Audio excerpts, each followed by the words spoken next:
So as you see, I've got my model loaded. I've got my analysis and the settings configured.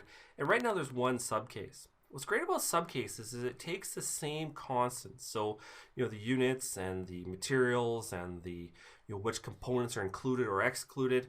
And allows me to have these different subcases where I can alter the loads and constraints. So, what's going to happen at 500 pounds force and what's going to happen at 100 pounds? Or what happens if I fix it from the bottom or I use pins through the holes instead? And then when you run the analysis, it runs all the subcases at the same time and it allows you to compare them. So so we can see, kind of what's going to happen here is I'm going to apply a load to the top face here. And I'm going to do a negative 500. So there's going to be 500 pounds at the top there. And I can see that load's applied. And what I want to do is, I want to include this in my next one. So my next one is also going to have 500 pounds. So I'm going to right click on subcases. I'm going to click new. And what this does, it lists all the loads and all the constraints. And by selecting on it, it's going to include that in my new subcase. So here's subcase 2. I'm going to click OK. And now notice that load is now applied in both of them. Now if I right click on here, notice that I have the option to edit that.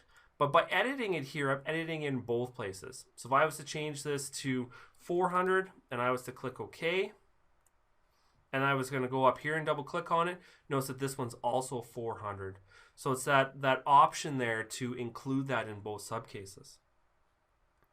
Now if I just right click on here and I say new and I don't select anything and I click OK, notice that it created a new subcase with nothing in there. So then I could go in and apply different loads and different constraints. Or if I want to take the entire subcase and I want to duplicate it, I can right click on it and notice the option to duplicate and notice the copies. So now if I modify this and I make this positive 400 instead and I click OK, this one has changed.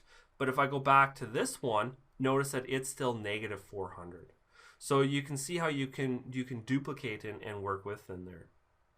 Now if I take a subcase and I right click on it and I click activate, the idea is that you can deactivate it so that when you run the analysis it just gets ignored. So I'm not sure if I want to include it now, but I may want it in the future.